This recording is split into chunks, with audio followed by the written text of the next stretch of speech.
Hello and welcome to the Overly Animated Podcast, where we take animation seriously. We provide fan-oriented and analytic discussions on a variety of animated shows and movies in anime, including Steven Universe, Gravity Falls, and Rick and Morty. I'm Dylan Hysen, and today I'm joined by Cathy Smith. Howdy. Today, Cathy and I will be discussing the latest Steven Universe episode, Catch and Release. Very exciting first kind of plotty episode in a while. We'll get into all the details and all the Peridot. That was kind of the main point of the episode, I guess. I was not expecting that at all. Yeah, we'd had a lot of her recently, and I don't know, she was in like the promo work that the storyboard artists were doing, so I kind of thought she'd be there. I didn't think she'd dominate the episode like this, though. That was good. And we'll get into all of that. You can find out everything about this podcast at overlyanimated.com, and we talk about Steven Universe every week. It seems like it's going to be weekly Thursday for quite a while, so looking good for that. So yeah, let's get right into it. Cathy, what did you think of Catch and Release? It was pretty entertaining just watching Peridot throughout the whole episode. I kind of like Peridot kind of from the beginning, but I know you've been kind of so-so on her. Yeah, but you liked how she functioned too? Yes. Yeah. I don't know if I've kind of not really had an opinion on Peridot. I've been frustrated with the back in the hide and seek that we've been playing with her, I guess, in the show, you know. It's not necessarily that I've had problems with Peridot, it's more just the show's function with her. But I think this was one of my favorite Peridot ones, at least in quite a while. Maybe ever. The characterization of her here was really entertaining. The thing with Peridot has always been, I think, how she's kind of the face of evil for the show, like at the moment, yet she's the super kind of dorky and kind of sympathetic character, right? Like she never seems super threatening. And this episode kind of brought that like to the forefront. She like as much as I've kind of, the thing with Peridot is that she's running these kind of terrible experiments or whatever it seemed like. We get clarity on that today. We see like the deformed gem mutants, and here though, and sometimes like when she's working on them, she can seem just like this diabolical scientist, even if she's kind of just this dork running away from the gems, you know. Here though, I don't know how, if anyone's gonna see her as super unsympathetic here. Here it's kind of just, you kind of, I don't know, do you feel sorry for her? Like, what was your reaction to Peridot here? Did you feel sorry for her? Did you like at least like empathize her in terms of her being afraid and stuff like that? I think I did feel kind of sorry for her, and well, I guess out. She was, and just to look at the cluster, I really don't know how involved she was in actually creating them. She might not even be around back then. And speaking of that, it's just kind of just thing popped in my head about her being like, maybe she might be a newer gem after all, because she had like these limb enhancements and stuff. That's something I thought that was just part of her body. I didn't really expect that. Yeah, that was kind of a big reveal. You made a good point too, so I want to note that. But the limb, she calls her the limb enhancers, I think, right? That was pretty unexpected. There's kind of a dark moment when I think Garnet grabs her, and like it almost seems like she's dead for a minute because her limbs pop off. It was pretty in this kind of humorous episode. That was kind of this dark moment. But I didn't really see that coming with her limb enhancers. You think that makes her a candidate for a newer gem? Do you think it's because she's the higher technology is more integrated with her? I would think so. Yeah. Yeah, it's interesting. We don't really know whether the gems in the gem homeworld has technological progress, right? This is something that this is something that we would assume they have because we have it. It's kind of, it's like one of many things. It's hard to conceptualize not having just these basic traits about how the world works, but they're an alien species, so it's possible that they just don't progress technologically if they've already achieved the maximum what they can do. But I do think that is at the very least artistically, like in terms of character design, if her enhancements are technology, that I feel like that I agree. I think that would indicate she's a newer gem. And that relates to the other point you made, which is that you said this episode gives Peridot an out in terms of like being culpable for everything, right? Which I didn't really think of. That's a great point. We have here the big revelation is that Peridot came to Earth to check up on the cluster, right? So last we had I think Nightmare Hospital, we were kind of talking about what's going on with these gem mutants, and the big question is is Peridot just and we were having a debate on that podcast, is Peridot enhancing something that was already there and like activating it, or is she like making her own experiments? And I feel like this episode heavily implies that Peridot isn't actually doing actively like trying to create anything. She's just there to check up on whatever the cluster is. I guess she's kind of like, the Punch Club villain, if we're going to get into tropey stuff, Yeah, it's been a little bit unclear whether she was creating anything, or whether she was like had any actual responsibilities with the homeworld. But this one makes it seem like she's just like that mid-level scientist, and she wasn't. I mean, scientist isn't the typical trope, but it's just the mid-level worker for Yellow Diamond, whoever else is really in charge. Yeah, she was just doing grunt work, basically. Yeah, I think that this one confirms that, and there'd been a lot of blurriness for that in the past, in terms of the show's mythology. And of course, it's because the show just slowly ramps out its mythology every episode. And this was this was our first plot episode since ever. I don't know. I guess Friendship was kind of. Yeah, I don't know. It's been a while since anything's actually like moved forward. We've kind of been stagnant on this Peridot thing for a while. So after this, you're feeling not angry at Peridot for creating the clusters. Do you think that she gets off like scot-free from that in terms of responsibility? Well, I think it's probably just responsibility as much as that she's part of this really corrupt regime. Yeah. So, I mean, if you just want a comparison, it'd probably be just like, she's a little bit more involved than that, but... Yeah, I mean, one of the historical points of kind of these just following orders type things is that they're still responsible, and if great atrocities happen. The question is what's going on here a great atrocity in terms of what they're doing? Like, it's kind of unclear. It seemed that Garnet was super horrified by, Ruby and Sapphire specifically, by these gem mutants. But I guess it's hard to say. I mean, I think some people are still going to say, okay, Peridot, even though she's just doing what Yellow Diamond said, she's still responsible for these horrible mutants. And I think there's going to be some people that have that opinion. But at least personally, it's hard for me to hold that when I don't really know the extent to which she's doing is wrong. I've just kind of been told it's wrong by Garnet's reaction. We don't have enough information for me to make like this moral judgment on it. And it's kind of, we really don't have like a real world equivalent to compare it to, really. I mean, not really. I mean, well, it's like what's our it's like not only do we not have all the information, but it's just unlike anything that we know about. Just mashing different people up, like that's not possible except in like that one iconic dumb horror movie. And like it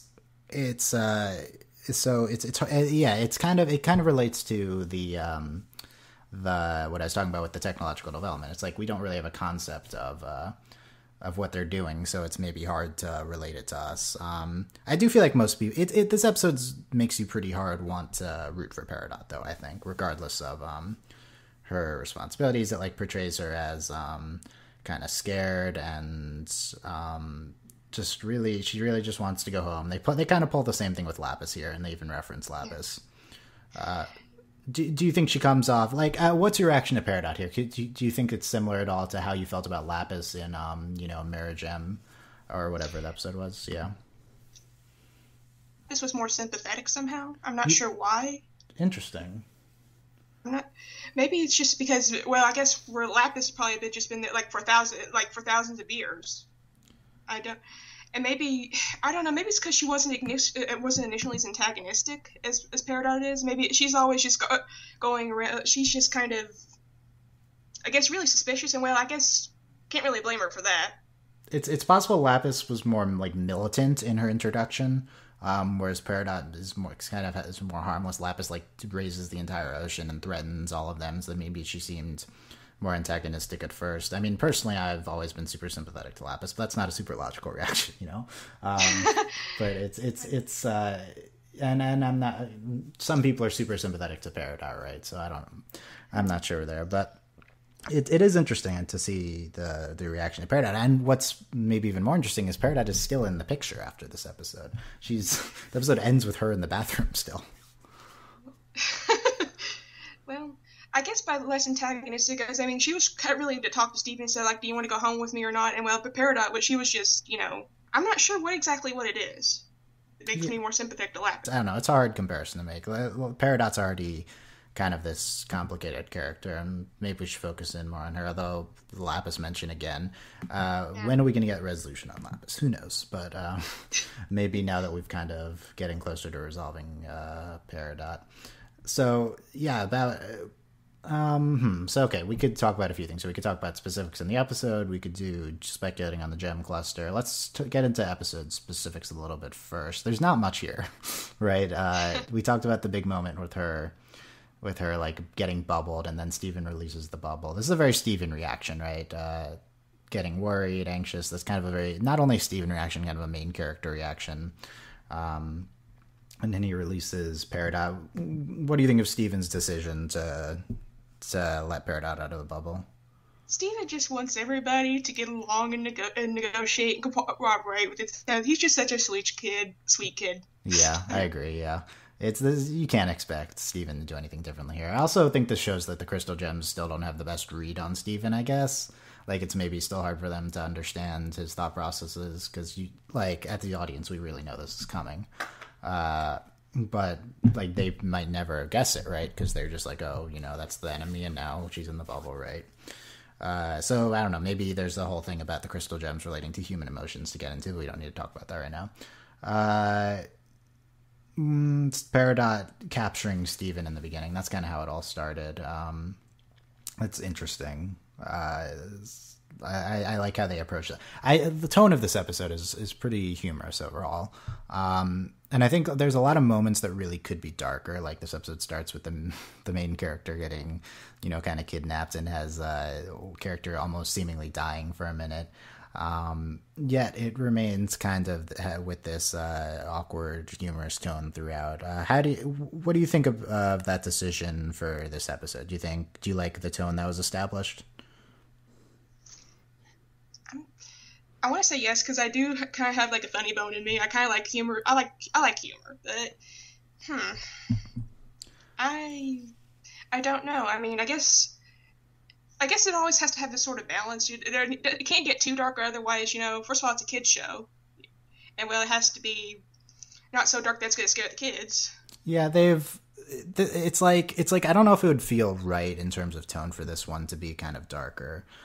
They've always kind of established Peridot as this, as this kind of not super serious character, and then it's not like this is big plot. I think it would be a mistake to try to treat this episode as kind of this big plot movement. I feel like they handle it appropriately, tone wise, because if you ever have super serious reactions, it's with this show that's kind of like a big moment, and really, we don't have that much plot movement here, so I feel like it's kind of appropriately toned. And I feel like I made for a pretty sympathetic episode overall. I mean, there's not too much to discuss. I kind of wrote a lot down, but not reading it over now, it's all kind of just fluff, Happy bear, sad kitty, I'm just trying to live with my bed. Oh, whatever.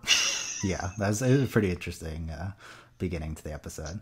Peridot not understanding how things work in the bathroom. I noticed that. Yeah. Whoa. Yeah. She's like, "Is that a weapon? Is that a weapon?" Right. Pretty simple. Yeah. That just shows you her mindset, and we kind of read it. She's kind of our gateway to the homeworld, so we kind of read into the homeworld a lot from that. You're like an angry little slice of pie, says Steven. Yeah. Yeah. The most notable thing was Steven says, without Peridot's stuff on, "You're so cute." It was great. I think that might be like a certain portion of the fandom who really likes Peridot. That might be. I don't know if it's intentional or not, because these episodes they're made They're pretty far in advance. Yeah. Yeah. I think it makes sense with Steven, thinking Peridot's cute. What else? Now I was just gonna say, maybe they probably couldn't do this for copyright reasons, but everybody's gonna they use like a slice of pie, and I was thinking Dorito because everybody calls Peridot the Dorito on Tumblr. Yeah, I don't think they could have said Doritos on there. They've shied away from specific products before, I think.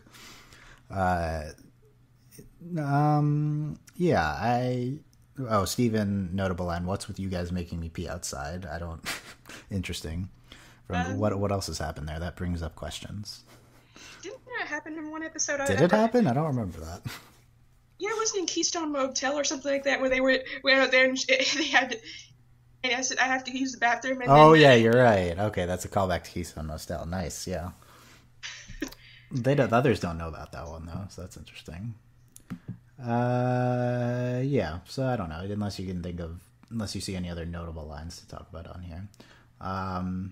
It's been long enough we can joke about it, right, Amethyst? And seems like it's only been an hour. Very Amethyst reaction. So... Okay, so I guess the big question here is, what is the cluster? Do you have any initial thoughts after hearing about it from this episode? Does this do anything to change what your previous perception of what was going on with the Gem Mutants was? Well, they kind of dropped hints to the cluster, I think, in Jailbreak when they said when I think Peridot said that we just came here to check on the cluster when she was talking to Jasper, I think. So okay, yeah. What exactly is the cluster, though? I'm thinking it might be just a big giant gem mutant, but I don't know. That would be the only thing I could think of right now. Because the thing is that it seems like this is tying into the gem mutants that we've seen before. It's like Peridot seemingly indicating that this cluster just explains all of her actions that we've seen previously, but kind of intuitively, we've seen a lot of gem mutants, right? How's it just the cluster? So maybe it's that what they did was when they got to Earth, they mashed a bunch of gems together, and since then they're expecting it to break apart or something like that. That's the thing. It's like the cluster. So how is it just one thing if we've seen so many different mutants? Maybe the mutants are sort of like servants or something. Maybe it's like a hive mind, and the cluster is like the center of it. Interesting. Yeah, I mean, I have no concept of how a hive mind would work with the gems. It is interesting to think about what's controlling these clusters, right? Because they're definitely acting out in some. And in Nightmare Hospital, the question was like, were they crying for help or were they like really attacking them? And it wasn't really clear. So if they're crying for help, they have their own heads and just can't express themselves. But if they're attacking, the question is, why would they be attacking? That might make more sense as part of a hive mind. Yeah, I can't think of much other than like just a giant gem mutant cluster. Honestly, we haven't seen. We're recording this right after the episode. We haven't seen the new meta yet, which I'm sure will be coming. But it's interesting, and I wonder when the show will address this, because we have some not super plotty names coming up. So I'm kind of wondering what exactly the purpose of it is. I mean, Peridot seemed to imply that it was going to destroy the Earth or something, or at least just because she was afraid she was actually going to die on Earth. Oh yeah, good point. Okay, so she says that I wrote it down somewhere. We're all going to crack. No, that's not the word she uses, but it's somewhere on here. Shattered. But now it's going to. Okay, so the cluster. My mission was to check on the progress of the cluster in and out before it hatches. Now it's going to emerge, and nothing can stop it. We'll all be shattered. Maybe that was just to take out maybe any remaining crystal gems.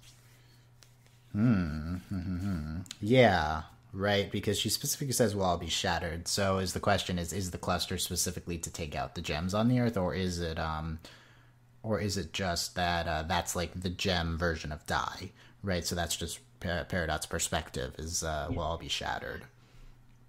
Oh, and that also reminds me too about something Peridot said when Steven took her out of the bubble. She asked if she was going to be harvested. Now, what was that all about? Yeah, I think that's just that's what she would assume when a bunch of like gem shards are there. Like that's what she would do. It's implying that like that's what the homeworld does to random gems that are lying around, harvesting. But I don't know. I didn't think of harvesting as like if I heard Peridot's harvest, I would think about like birthing gems, right? That's kind of always been my perception, is that gems are harvested when they're born. But Peridot made it seem like harvesting is a negative. Harvested to become part of the cluster, or become gem mutants. Like you take the gem, and then maybe that's the harvesting. Maybe they don't just do experiments on Earth. Maybe they do a bunch of messed up experiments on Homeworld too. I think that's definitely what we would be led to believe from what we've seen.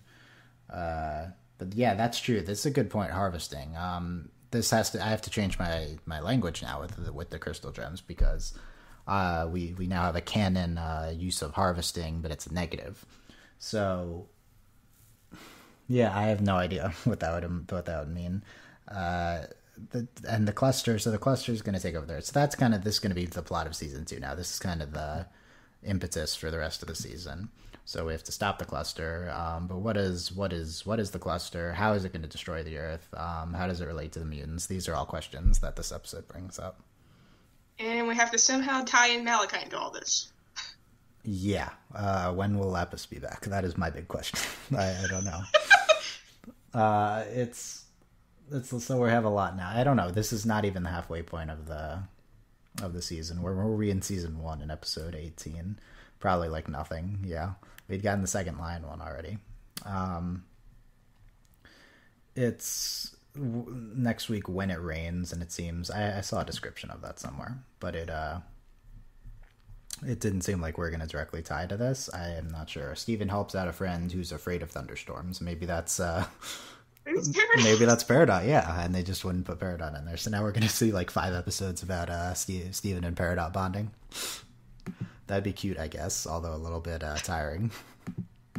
So what's the resolution with Peridot? Are they going to, you have to think that they're going to release her back to the homeworld at some point. It's either that or try to integrate her into the crystal gems, which I just can't see. Well, it could set up their redemption arc. Yeah, well, what's the end? Let's say she comes to understand what the crystal gems really are, and she's sympathetic to them. What's the end game there? She's just gonna stay with them. She's gonna go back. She's gonna do her own thing. Go back to the homeworld. It's hard to imagine a resolution in which Peridot stays on Earth for me. Right now, she's just so her mindset is just so anti the Earth and the gems on the Earth. She could learn to like Earth to hang out with Steven, who knows? Yeah, and you could see it happening, but I feel like that would take a while. That's the thing. Yeah, that's a good point. But, I guess in my mind, if Peridot were to, join the Crystal Gems or whatever, I mean, she'd be sort of like an asset to them, because she would have, a lot of insider knowledge, Yeah, for sure. I mean, she could just tell them everything about what the homeworld's doing, and more importantly, she can tell us about the homeworld, because we have no idea. Yeah, so I'm interested to see where we go from here. This kind of changes. This episode is a game changer in that we get the reveal of the cluster, and then we get a new state of Peridot being captured. But at the same time, you could almost see them just resolving Peridot somehow. Maybe she goes back to the homeworld, and they still don't know what the cluster is, and then we're back to kind of status quo. So I don't know. The question for me is are things really different now? And I'm not sure what the answer to that is, because we don't really have enough information at the end, I think. Yeah, I think we'll need to see a couple more episodes to make sure. Yeah. I see. I opened up Eric Thurm's AV Club review of Catch and Release. I hadn't read it yet before we started, and I see Avatar: The Last Airbender Zuko. Let's read that sentence. And it's pretty... Really? Let's read his first paragraph. The villain who eventually joins the heroes, however begrudgingly, is a long-standing genre tradition. It's an easy way to explore a new character territory by asking what might make the bad guy or girl, who is often the coolest and most badass person in a story, flip and become good. And it's produced some of the best characters in animation, from Dragon Ball Z's Vegeta, who is essentially the template from which all further frenemies draw, to the Grinch, to Avatar: The Last Airbender Zuko, whose face turn in the Western Art table makes for the best episode of that already makes for the best episode of that already excellent series? What? That is a terrible opinion. With Catch and Release, it looks like Steven Universe is beginning to explore that territory in the figure of Peridot. Okay, so Eric Thurm, I mean, I haven't read the rest of his review yet, but Eric Thurm makes it seem like he thinks Peridot's gonna pull a Zuko and turn good. Okay, first of all, excusing the atrocious opinion that the Western Air Temple is the best episode of Avatar, not even top 30. Excusing that, like Zuko in season 3 Peridot's not Zuko at all. It's so different than Peridot right now. Zuko is very obviously had the potential to turn good at the end. He went through this season-long incredible journey, like face turn arc in season 2, one of the best single season character arcs of all time. Peridot hasn't had any impetus to really change it. She's just seen Steven being sympathetic to her. The only thing that's probably in common, or that they have in common, is just good guy working with bad guys so far. It's like, and the thing is, Zuko was always kind of a point of view character of the show, even when he was an anti-hero. And we kind of saw him as this good guy with just this bad situation. I don't think we see Peridot as like this potential good guy. I mean, we're sympathetic to her, but I feel like it's not to that extent at all. And Zuko had like moral struggles. He questioned what he was doing at times, and Peridot, she doesn't. At this point, she just wants to go home, and she's not even questioning anything at all, basically. Yeah, it's like a completely different situation, I think. If he ends the review, if Peridot becomes Steven's pet project, I definitely wouldn't say no. I could see Steven trying to work at her more. It's like trying to be sympathetic to her, be nice to her, make her respond to them. That I can see. I just don't see her responding like for a long while. I don't know. I wonder if more people will have this reaction. I don't know how I feel about a potentially long Peridot turns good arc. Like, it would have to be long for me. And I'm not sure I'd feel it. I'm fine with her interacting with the main cast for a few episodes. And to what extent, I'm not sure. So we're not even sure about yet. Yeah, but no idea really what's to come and what's going on with Peridot. Eric Thurm gives this episode an A- as his review grade. What do you think of that? Maybe might give it that, but maybe then again, I'm not very good at grading things, and I kind of want to be generous with things. But I guess B plus might be more reasonable, maybe. I'm thinking B plus too. Yeah, like I liked it. I liked it. Maybe I like Sadie's song more than this. Really? Yeah. I mean, it was a great episode and all, but I'm just like. I know I'm always clamoring for plot, and when we get a plot episode, I'm going to give it a lower grade than the previous one. But Sadie's song was just such a nice, coherent unit. And this one has a little bit of, I love things that are like self-contained. And this episode's a little bit self-contained because it has this Peridot arc going on. But it just seems so much as one part of a whole. It's just like, if we're going to grade it on its own. That's the thing with grading the show, is these episodes are 10 minutes, and they're almost kind of parts of a whole. More so than episodes of seasons of TV usually are. I don't know. This is like a solid plot direction moving forward episode that's just hard to judge without seeing what's to come, I think. Yeah. Cool. Last thoughts on Catch and Release. I don't know if we missed much. We didn't really talk about the Gems reactions to Peridot and stuff like that, but this was basically Peridot the episode, so more of it looks like we'll be seeing more of Peridot without her extremities things, the artificial things, which was pretty cute. I agree with Steven. She looks so weird without them. It looked like she was just a head on a ragdoll almost. She looked much smaller. Like it's a very distinctive animation for that. Yeah, I agree. All right, so I'm Dylan Hysen. That's Cathy Smith. Cathy, where can we find more of you on Tumblr? toongal.tumblr.com. I'm Dylan OVA on Tumblr. You can find all of our social media links on overlyanimated.com. And you can support us on Patreon at patreon.com/overlyanimated. Thanks to our current patrons, Shayna, Mitch, Cordell, Beatriz, Nate, Andy, Jamie, aka Hannah, Fever, Mitch, Cordell, University, Beatrix Strange, Buzz Lightyear, and Mailman. No Jamie this episode. We saw him last episode, though. Or last episode. And it's more Steven Universe discussion next week with When It Rains, which I'm pretty convinced now is talking about Peridot as the friend who's afraid of thunderstorms. Yeah, that description makes me think we're getting some sort of Peridot becomes sympathetic to the Gems arc, though, because like if we have a whole episode now of Steven helping Peridot, then that's seemingly where we're going. So we'll see with that. Last thoughts on Catcher and Elise or anything? Angry slice of pie. Angry slice of pie. Yes, that's a good one. That would be what we'd end on if this were from the Spirit World podcast. But I always like that though. Yeah, just ending on something like that. Yeah, it became a 5-minute discussion of what to end on all the time though. So yeah, thanks for listening, guys. We'll see you next week. And next podcast for us is Monday is Rick and Morty, I believe. No Gravity Falls next week. But we will have Rick and Morty and Steven Universe and potentially Moonbeam City to talk about. So thanks for listening, guys. See you next time. Bye.